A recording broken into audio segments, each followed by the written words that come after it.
வசனம் மழை போல் பெய்திறங்கும், சத்தியம் மலர் போல் இதழ் விரியும். சத்தியம் சத்தியமே, சத்தியம் சத்தியமே, சத்தியம் சத்தியமே, சத்தியம் சத்தியமே. சத்தியம் சத்தியமே நிகழ்ச்சிக்கு வந்திருக்கிற உங்கள் எல்லோரையும் நமது குறைவுகளை நிறைவாக்கும் அந்த இயேசு கிறிஸ்துவுடைய அருமையான பெயரால் நாங்கள் வரவேற்கிறோம், வாழ்த்துகிறோம். நமது வாழ்க்கை அநேக குறைவுகளோடு வாழக்கூடிய வாழ்க்கையாய் காணப்படுகிறது. எல்லா இடங்களிலும் எவ்வளவு பணக்காரனாக படிப்பாளியாக இருந்தாலும் கூட பல சமயங்களில் நமது இருதயத்தில் நாம் சந்தோஷ குறைவை அனுபவிக்கிறோம். ஒரு மன நிறைவை நாம் அனுபவிப்பதற்கு பதிலாக எல்லாம் இருந்தும் ஏதோ ஒன்றை குறைவதாக நாம் உணர்கிறோம். அந்த குறைவு எப்போதும் குறைவாக இருப்பதில்லை. பல சமயங்களில் நமது வாழ்க்கை நிறைவாக இருப்பது போல நமக்கு தெரியலாம். திடீரென்று குறைவுகள் ஏற்படுவதை நம்மால் சகித்து கொள்ள முடியவில்லை, அதை கையாள முடிவதில்லை, ஏற்றுக்கொள்ள தெரிவதில்லை. அருமையான கணவன் மனைவி பிள்ளைகளோடு சந்தோஷமாய் போய்கொண்டிருக்கிற வாழ்க்கை திடீரென்று கணவன் மரித்து போகிறார், அல்லது பிள்ளைகளுக்கு திடீர் கேன்சர் வியாதி வந்து விடுகிறது. அந்த வீடே அந்த குறைவுகளை எதிர்கொள்வதற்கு மிகவும் போராடுகிறது. உலக புகழ்பெற்ற ஒரு தேவ மனிதன் ஜார்ஜ் ஒயிட்ஃபீல்ட் என்பவர் தனது ஒரு பிரசங்கத்தின் மூலமாக அநேக மக்களை தேவனுடைய அன்புக்கு கீழாக கொண்டு வருவார். ஒரு நாள் இரவு அருமையான ஒரு பிரசங்கத்தை நிகழ்த்தி விட்டு 20,000-30,000 பேர் இருக்கிற பெரிய கூட்டத்தில் இயேசுவின் சிலுவை என்பை பிரசங்கித்து அவர்களது வாழ்வை அவர் ரட்சிப்புக்குள்ளாக கொண்டு வந்தார். மனநிறைவோடு சந்தோஷமாக தூங்கினார். காலையில் அவர் மரித்து போனார். அப்பொழுது இருந்த கிறிஸ்துவ உலகத்திற்கு, கிறிஸ்துவ சபைகளுக்கு அது ஒரு பெரிய அதிர்ச்சியாக இருந்தது. நமது வாழ்க்கையிலும் கூட திடீர் என்று வரக்கூடிய குறைவுகள் நம்மால் சகித்து கொள்ள முடியவில்லை. ஏன்? அந்த குறைவுகள் மத்தியில் நாம் எப்படி நிறைவாய் இருப்பது என்பது நமக்கு தெரியாததுதான். பிரியமானவர்களே, இன்று நாம் வாசிக்க போகிற பகுதியிலும் கூட ஒரு அருமையான திருமண வைபோகத்தில் சந்தோஷமாக மனமகிழ்ச்சியாக போய்கொண்டிருந்த போது திடீரென்று அவர்களது உணவில் திராட்சை ரசம் குறைவு ஏற்படுகிறது. ஆம், இயேசு கிறிஸ்துவானவர் முதலாக செய்த அற்புதத்தில் தான் இதை பார்க்கிறோம். கானாவூர் கல்யாணத்தின் போது யோவான் புத்தகம் அதிகாரம் 2 வசனம் 1 வாசிக்கிறோம். இயேசுவும் அவருடைய சீஷரும் கல்யாணத்திற்கு அழைக்கப்பட்டிருந்தார்கள். திராட்சை ரசம் குறைவுபட்ட போது என்று வாசிக்கிறோம். கொஞ்சம் நீங்கள் யோசித்து பாருங்கள். 10,000 பேர் 20,000 பேர் வந்து மனமகிழ்ச்சியோடு அங்கு விருந்து உபசரித்துக் கொண்டிருந்த பொழுது திடீரென்று அங்கு திராட்சைரசம் குறைவுபடுகிறது. நமது தமிழ்நாட்டில் கல்யாண விருந்தில் பிரியாணி குறைந்தால் எப்படி இருக்கும்? அல்லது சைவ உணவில் சாம்பார் குறைந்தால் எப்படி இருக்கும்? வெறும் அரிசி மட்டுமே இருக்கிறது, அரிசி சாதம் மட்டுமே இருக்கிறது. அதுபோல அந்த வீடு முழுவதுமே குறைவை நோக்கி போய்கொண்டிருந்த பொழுது, சந்தோஷம் குறைந்து கொண்டிருக்கும் பொழுது, அங்கு இயேசு கிறிஸ்துவாகிய தேவன் அந்த குறைவுகளை நிறைவாக்கும் தேவனாக காணப்படுகிறார். இந்த உலகமானது அப்படிப்பட்டதுதான். நீங்களும் நானும் வாழக்கூடிய இந்த உலகம் ஒரு விழுந்து போன உலகமாக இருக்கிறது, கீழ்ப்படியாத உலகமாக இருக்கிறது, பாவத்தால் நிறைந்த உலகமாக இருக்கிறது. நீங்கள் எவ்வளவு தெளிவாய் திட்டமிட்டாலும் கூட நாம் வாழக்கூடிய இந்த உலகம் பாவமான உலகமாக இருக்கிறபடியினால் எப்படியாயினும் நமது தனிப்பட்ட வாழ்க்கைக்கும் குடும்ப வாழ்க்கைக்கும் திடீரென்று சில எதிர்பாராத நோய்கள், திடீரென்று எதிர்பாராத மரணங்கள், திடீரென்று பொருட்சுமைகள், பணிச்சுமைகள், வேலையில்லா திண்டாட்டங்கள் என்று திடீரென்று ஏற்படக்கூடிய குறைவுகளால் நாம் நிலைகுலைந்து போகிறோம். இது நமது சக்திக்கு அப்பாற்பட்ட ஒரு நிலை. ஏனென்றால் மொத்த உலகமும் தேவனுக்கு விரோதமாய் பாவம் செய்தபடியால் அந்த பாவத்தில் வாழ்ந்து கொண்டிருக்கிற உலகத்தில் இப்படித்தான் இது நடக்கிறது. அதுபோன்ற சமயங்களில் நாம் குறைவுகளை சமாளிப்பதற்கு, குறைவுகள் மத்தியில் நிறைவாய் வாழ்வதற்கு நம் இயேசுவை நோக்கி பார்க்கும் பொழுது நிச்சயமாகவே நமக்கு அதிலிருந்து விடுதலை கிடைக்கிறது. வாசித்து பாருங்கள். இயேசுவுடைய தாய் மரியாள், ஆனாலும் கூட அவர் என்ன சொல்லுகிறார்? அவர் உங்களுக்கு என்ன சொல்லுகிறாரோ அதன்படி செய்யுங்கள். இயேசுவின் தாயாக இருந்தாலும் கூட இயேசு என்ன சொல்லுகிறாரோ அந்த தேவனுக்கு கீழ்ப்படிவதில் தான் அங்கு சந்தோஷம் இருக்கிறது, நிறைவு காணப்படுகிறது. இயேசு கிறிஸ்துவானவர் இன்று உங்களுக்கும் எனக்கும் சொல்லக்கூடிய பதில் அதுதான். இயேசு நீங்களும் நானும் என்ன செய்ய வேண்டும் என்று சொல்லியிருக்கிறாரோ அதற்கு கீழ்ப்படிய வேண்டிய அவசியம் நமக்கு உண்டு. கீழ்ப்படியும் போது நமது வாழ்வின் எந்த பகுதிகளிலும் ஏற்படக்கூடிய திடீரென்று எதிர்பாராமல் ஏற்படக்கூடிய எல்லா குறைவுகளையும் மத்தியிலும் கூட நாம் தைரியத்தோடு மனமகிழ்ச்சியோடு வாழ்வதற்கு இயேசு நமக்கு உதவி செய்வார். இயேசுவானவர் அந்த பூமியில் ஊழியத்தை ஆரம்பித்ததிலிருந்து கடைசி வரைக்கும் அவர் மனிதர்களாகிய நீங்களும் நானும் செய்யும்படி சொன்ன ஒரு முக்கியமான விஷயம் என்னவென்றால், மனம் திரும்புங்கள், மனம் திரும்புங்கள், பரலோக ராஜ்யம் சமீபித்திருக்கிறது. ஆகவே இயேசு இன்று உங்களை பார்த்து சொல்லக்கூடிய விஷயம் அதுதான். அவர் என்ன சொல்லுகிறாரோ அதன்படி நாம் செய்ய வேண்டும். மனம் திரும்ப வேண்டும். தேவனுக்கு விரோதமாக, தேவனது பிள்ளைகளுக்கு விரோதமாக, ஏன் உங்களுக்கு விரோதமாக நீங்களே செய்யக்கூடிய பாவங்களை விட்டு மனம் திரும்ப வேண்டும்.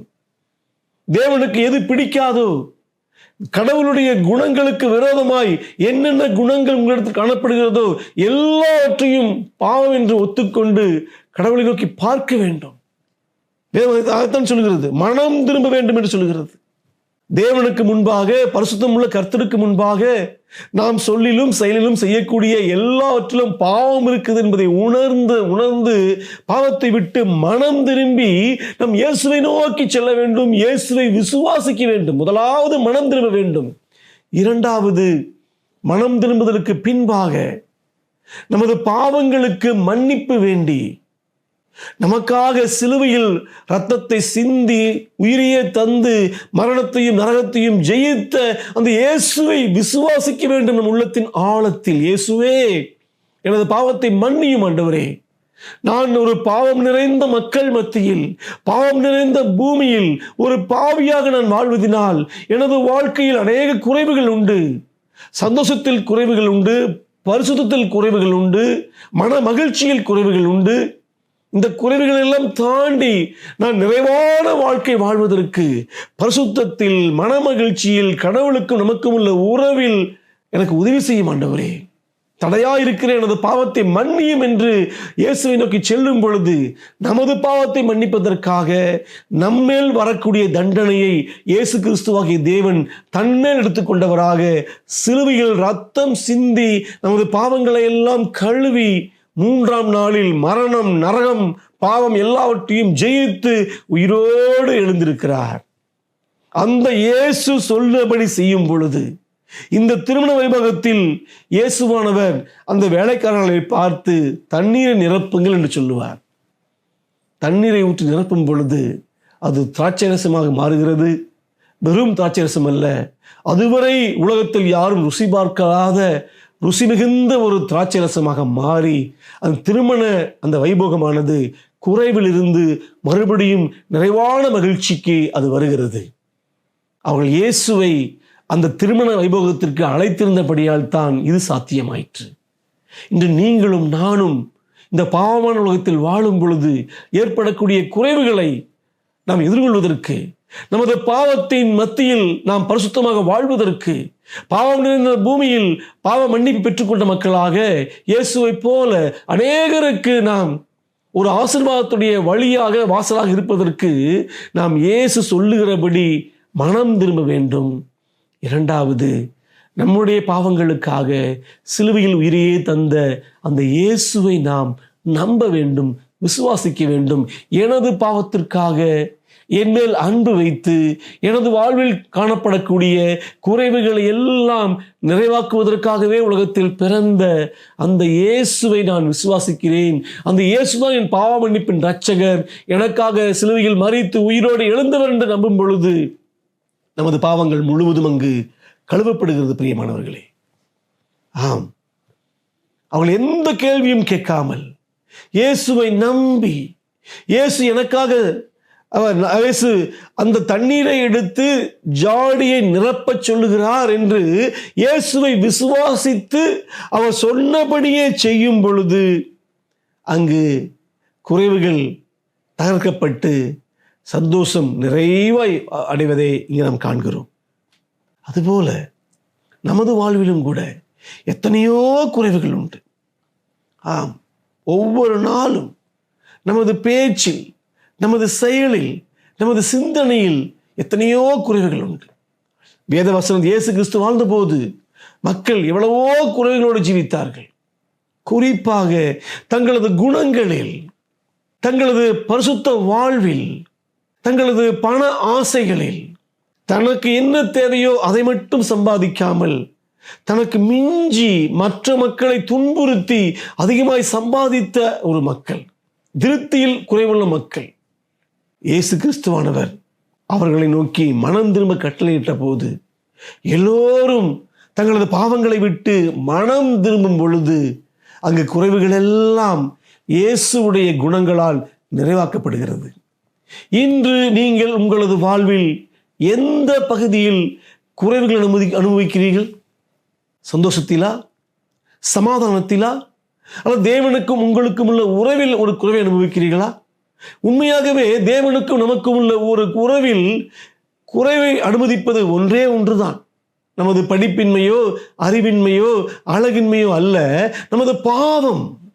சொல்லாலும் செயலாலும் சிந்தையாலும் தேவனுக்கு விரோதமாக, தேவனுக்கு பிடிக்காதவற்றை செய்வதுதான் தேவனுக்கும் நமக்கும் இடையே உள்ள உறவில் ஒரு பெரிய பிரிவை ஏற்படுத்துகிறது.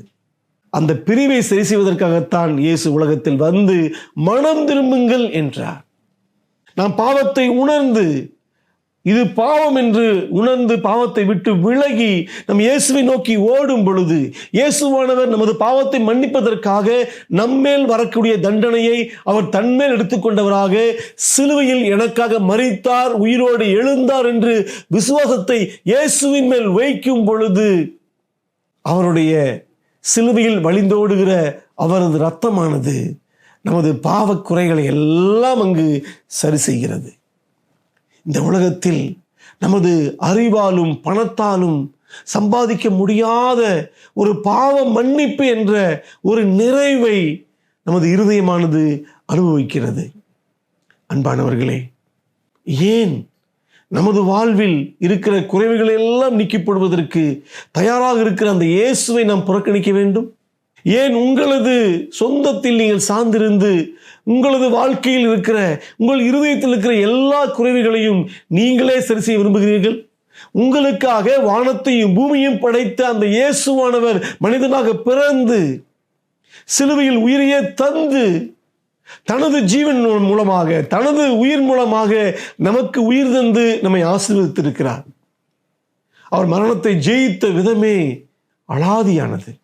இதுவரைக்கும் உலகத்தில் மரணத்தை ஜெயித்தவர்கள் என்று ஒருவருமே கிடையாது. ஆனால் இயேசு கிறிஸ்துவானவர் நீங்களும் நானும் மரணத்தை ஜெயிப்பதற்காக, மரண பயம் இல்லாமல் எப்போதும் கர்த்தருக்குள் மகிழ்ந்திருக்க வேண்டும் என்பதற்காக அவர் மரணத்தை ஜெயித்து நமக்கு முன்பாக உயிர்த்தெழுந்தார். அந்த உயிர்த்தெழுந்த பாதையில் நாம் நடக்கும் பொழுது, இயேசுவை விசுவாசிக்கும் பொழுது நிச்சயமாகவே நாம் குறைவுகள் மத்தியில் ஒரு நிறைவுள்ள பிள்ளைகளாக இந்த பூமியிலும் வாழ்வோம்.